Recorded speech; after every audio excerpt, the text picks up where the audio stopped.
Bueno, Carlos, buenos días. Mi nombre es Mayra y hoy día te voy a hacer una entrevista acerca de los espacios de servicio. Ujú. Tú trabajas en la municipalidad, encargado de... Yo soy el encargado de la Oficina de Discapacidad e Inclusión. Ya. Bueno, Carlos, vamos a empezar con la entrevista. Em, la primera, ¿cuáles serían los principales aspectos que consideres esenciales en un espacio accesible para personas con discapacidad?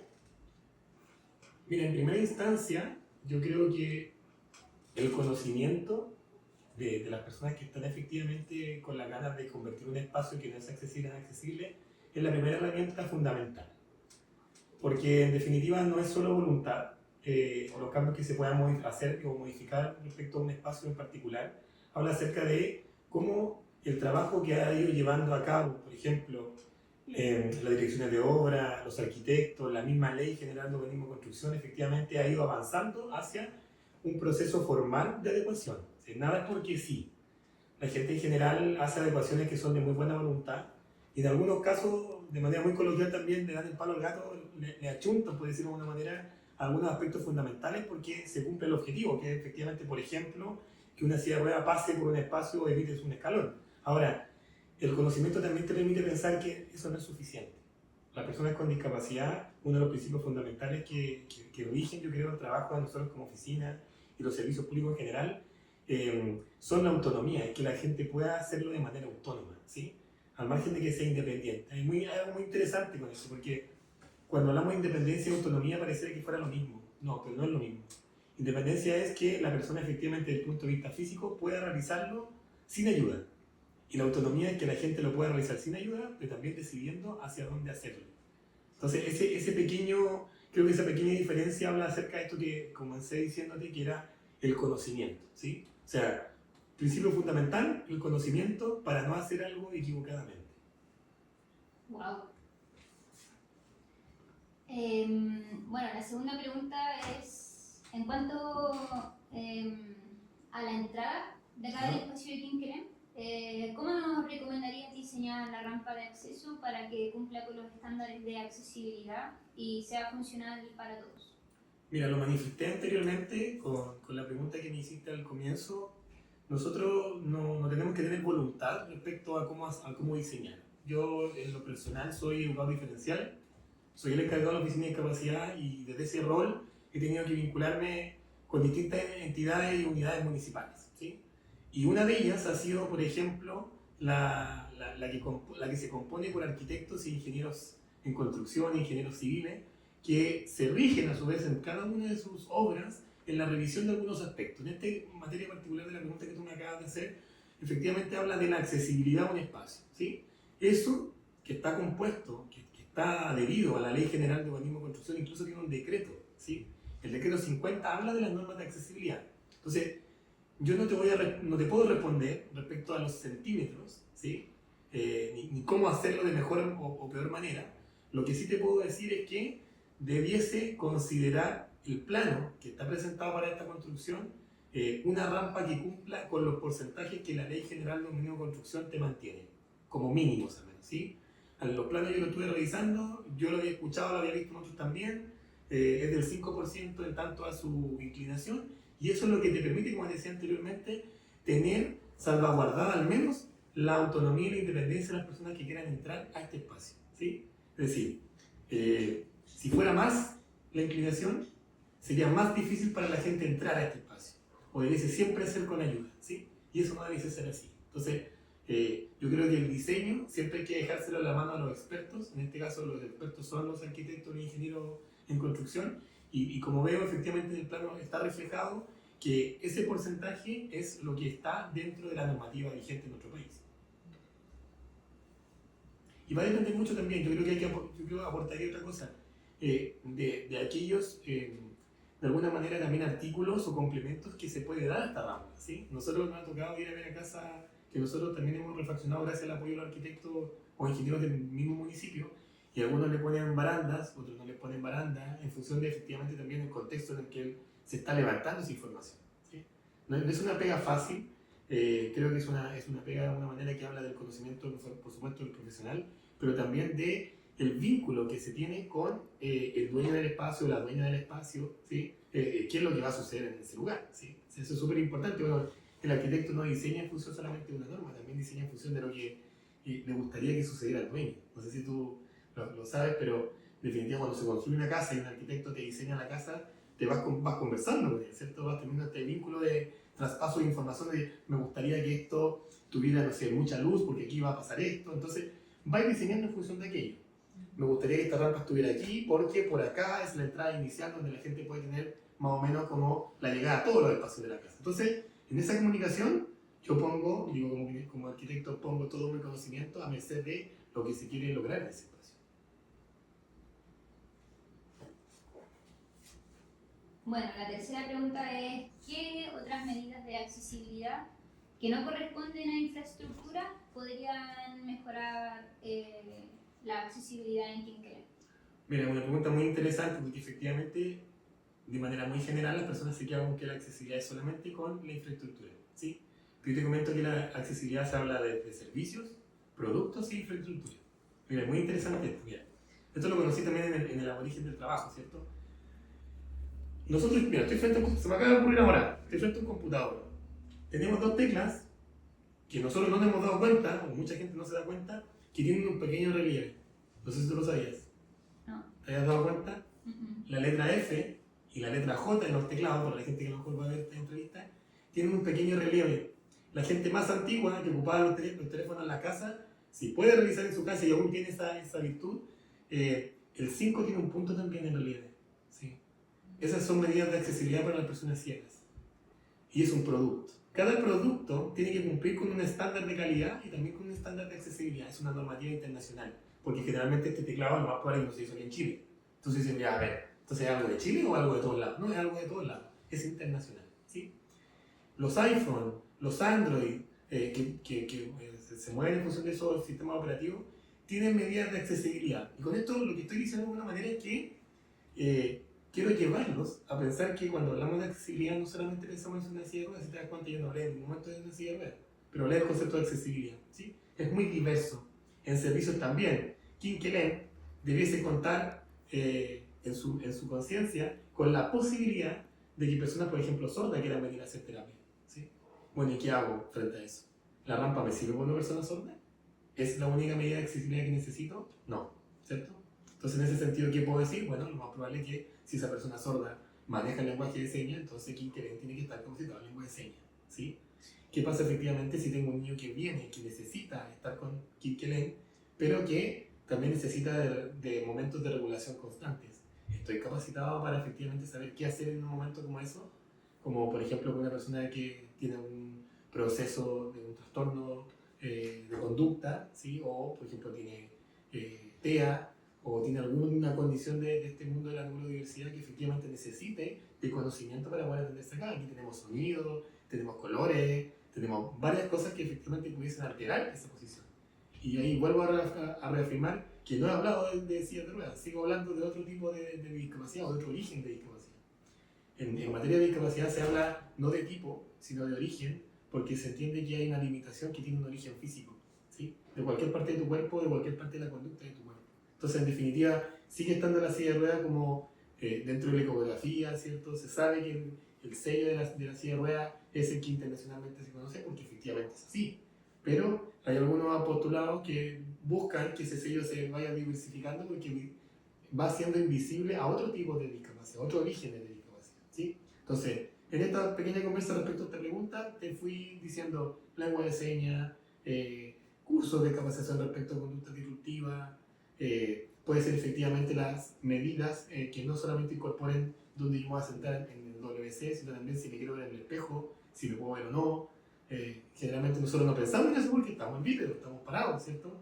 Pero de pronto incluso estar en una silla de ruedas te da la posibilidad de, así como lo hace el arquitecto también, tener una perspectiva distinta y desde ahí ver cosas que no pasan, ¿sí? En el día cotidiano en el que tú vives.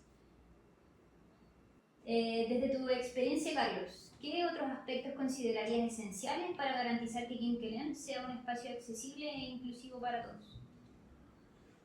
Nosotros hablamos de un camino de inclusión, ¿sí? mucho se ha ocupado por mucho tiempo y se sigue ocupando el término de integración. Yo no voy a renegar del concepto, no busco eso, ¿sí? Creo que el proceso de la historia de la discapacidad ha ido evolucionando, ¿sí? Partiendo de momentos de una segregación tremenda, de procesos en los cuales las personas con discapacidad eran escondidas, y aún en estas comunas rurales, porque lo puedo decir de alguna manera, en donde tenemos un gran porcentaje de la demografía también puesta en las zonas rurales, aún sigue pasando un poco eso, ¿sí? Personas que nosotros, por ejemplo, como oficina de discapacidad no conocemos, porque han estado un poco, no sé si escondidas la palabra hoy día, pero sí no conectadas con la realidad, ¿sí? Y en ese sentido, por supuesto que hay bastantes cosas que nosotros tenemos que seguir avanzando y no renegando tampoco al pasado, porque es parte de la historia. No podemos avanzar sin conocer la historia, ¿sí? O sea, ¿cómo avanzar a un 2 si no existe un 1? No sé si logro expresar eso, pero en tema de discapacidad también. Yo creo que concebir y tener la conciencia de que Quinquelén o la empresa que sea, esta u otra más que vamos a visitar después, tienen un camino muy largo que seguir, yo creo que es lo primero que la empresa debe saber, ¿sí? Porque se van a ir topando en el camino con la necesidad de ir cambiando. Y yo creo que la disposición es siempre lo más clave. Yo te digo, he ido a empresas que tienen un capital enorme, quizás unas utilidades mucho más grandes de lo que va a tener Quinquelén, que espero que efectivamente Quinquelén llegue a esas utilidades, me imagino. Pero con toda la disposición económica pueden hacer muchas adaptaciones, pero no las hacen, ¿sí? No las hacen, no les importa, que es un poco. Incluso una pregunta muy recurrente, que es una pregunta totalmente errónea, que a nosotros nos molesta bastante, es, bueno, pero ¿cuánta gente con discapacidad va a venir? ¿Sí? Un escenario, bueno, pero ¿cuánta gente se va a subir al escenario? La pregunta no va por ahí. La pregunta primero en realidad debiese ser, bueno, ¿estamos cumpliendo con la accesibilidad? Esa es una pregunta de la empresa, ¿sí? Al margen de si va a ir o no va a ir gente, porque va a ir en algún momento. ¿Y qué hacemos en ese momento? Lo dejamos abajo recibiendo el premio, ¿sí? Tomamos esas decisiones que en realidad son muy vulnerables. Hoy día tenemos instituciones muy grandes. La Biblioteca Nacional, que está en Santiago, en el metro Santa Lucía, aún tiene un letrero al costado que dice entrada minusválido por atrás, ¿sí? O sea, yo hace tiempo que no voy a Santiago, la última vez que yo vivía cerca de ahí, no tanto tampoco, 5 o 6 años atrás, yo pensaba que ese tipo de cosas en una institución tan grande o en algo tan privilegiado que tenían los chilenos como una biblioteca nacional, no podía ser. Pero sigue sucediendo, imagínense las empresas que están recién partiendo, o sea, esperaría que fuera distinto. Quinquelén tiene el desafío de tener las antenas muy alertas para ir sabiendo cuáles son las mejores medidas que pueden hacer en función de la gente que le vaya llegando, pero también en función de la ley. Porque la ley ha manifestado un poco este paraguas, ojalá lo más amplio, para darle cobertura a todos, pero que puede quedar bien afuera, ¿sí? La ley es el papel. Ahora, también la ley se basa en función de un espacio. La Unión, donde está Quinquelén, tiene bastantes características muy propias de este sector, ¿sí? O sea, tenemos una de las comunas con el mayor porcentaje de lluvia en el año. Santiago no le pasa eso. Entonces, no importa entonces que las personas, no sé, tengan dentro de los escalones algunas ayudas para que no sea tan deslizante el espacio, sabiendo que venís mojado desde afuera. O sea, hay herramientas y características que son propias del espacio. Y eso también yo creo que pega del arquitecto, del ingeniero que diseña el espacio y también de la persona que vive acá o que realiza el servicio. Esos son como mis grandes apreciaciones. Conocimiento, voluntad, conocimiento y ejecución. Bueno, ¿cómo podrías indicarnos si existen actualmente rutas turísticas en la región de Los Ríos que estén adaptadas para personas con discapacidad? Sí, mira, yo no he tenido la posibilidad de conocer otras rutas turísticas. Hemos estado en algunas conversaciones muy someras también con CONAF para una de los, quizás de las piezas más icónicas del sur de Chile, que es el Alerce Milenario, poder llegar a él y que todos puedan hacerlo, sin importar la condición física. No es fácil, porque tenemos una topografía que es propia del lugar, ¿sí? O sea, nos vamos a encementar desde el lugar que se pueda hasta el Alerce, eso no va a suceder. Eso sería una medida, por supuesto, desde el punto de vista de la accesibilidad muy, muy buena, pero también me imagino que romperías con la flora y la fauna del espacio, por lo tanto eso no va a suceder. Ahora, existen las voluntades, que eso es importante, quizás son otras medidas las que tienes que hacer. Y por eso es importante esta conversación, porque cuando tú me preguntas qué otras medidas son las que se pueden realizar, sí, no todas tienen que ir con la infraestructura, también tienen que ir con lo procedimental. Es decir, si por ejemplo Quinquelén tiene 2 pisos puede ser que efectivamente cuando venga una persona con discapacidad pueda trasladarse alguna de la indumentaria al primer piso para que la persona no quede exenta de poder participar de la actividad, ¿sí? Y eso no tiene que ver con modificar, si te das cuenta, poner un ascensor, no tiene que ver con la disposición a esa primera adecuación de procedimiento, realizarla, ¿sí? En el tema de Conaf que te estaba contando recién, efectivamente puede comprar sillas de trekking adaptado, tener un voluntariado o tener gente contratada para que cada vez que llegue una persona con discapacidad la lleven en estas sillas de trekking y puedan llegar al espacio donde sea. Y ahí te das cuenta, no tiene que ver con una medida de accesibilidad desde el punto de vista de la infraestructura, con una medida de procedimiento, ¿sí? Que eso es lo interesante y lo bonito. No está todo perdido para los empresarios. De alguna manera también se están entregando al menos el conocimiento y algunos fondos incluso que están disponibles para que no vayan transitando solo en este camino de inclusión, porque efectivamente si tú solo dices que de manera punitiva vas a castigar a quien no lo hace, pero no lo educas y no lo ayudas a efectivamente embarcarse en ese tremendo viaje que es el camino inclusivo, por supuesto que vamos a tener más discusiones que soluciones. Y los que van a perder, en realidad, y las que van a perder son las personas con discapacidad y las familias. Entonces, en ese vínculo, creo que es súper necesario considerar que no solo existen sueños por cumplir, sino que también acciones que te permiten hacer ese camino, ese sueño. Bueno, y ya que estamos hablando de esos espacios, la Unión mismo tiene un espacio que es turístico, que es un balneario, que es San Pedro. Nosotros llevamos 2 años con esa playa inclusiva, que ha tenido también avances, retrocesos en esta historia que te contaba yo de cómo hacerlo de la mejor manera.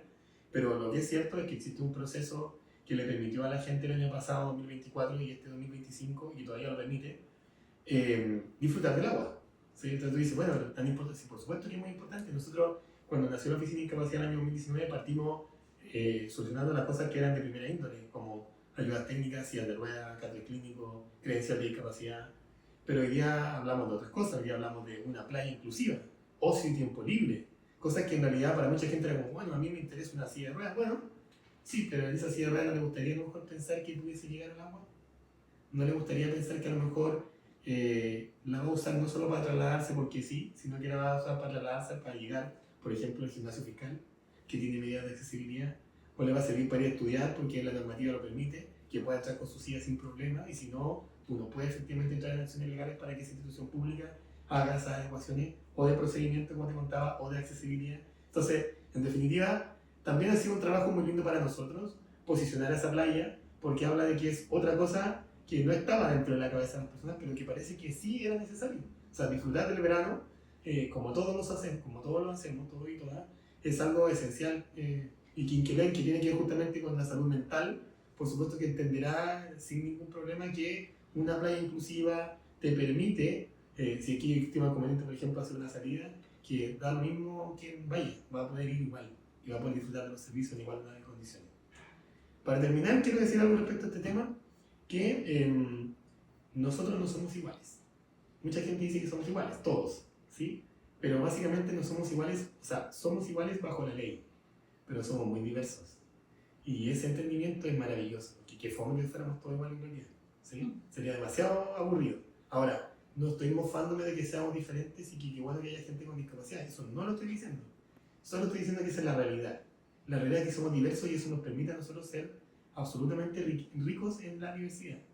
Identificarnos a nosotros como distintos nos permite conocernos también. Entonces, en ese sentido, también a nosotros como Oficina de Discapacidad nos permite saber que hay una particular característica que tienen muchas personas que necesitan adecuaciones características, ¿sí? Y con eso tampoco, y es algo muy interesante también, que es el término de discriminación. Lo ocupamos, lo manoseamos y siempre lo llevamos a lo peyorativo. Pero yo soy un diferencial, te lo digo, discriminar es una función cognitiva, discriminar es separar, nada más que eso. O sea, yo te digo que tú, si te vistes como te vistes, elegiste esa ropa discriminando que esto te ibas a poner hoy, pero eso no fue nada malo, ¿sí? Ahora, ¿qué pasa si hubieras discriminado, si yo discrimino a alguien por ser diferente y lo tiro hacia abajo, y le digo que no es igual a la ley, o que no tiene los mismos beneficios? Eso es malo, y eso es una discriminación peyorativa, y eso es lo que nosotros no tenemos que hacer. Pero no nos asustemos por hacer adecuaciones, porque esas adecuaciones tienen en la esencia que hay características diferentes. Separamos para poder armar de nuevo. Bien. Gracias, Carlos. De nada, gracias a ustedes. Por tu tiempo.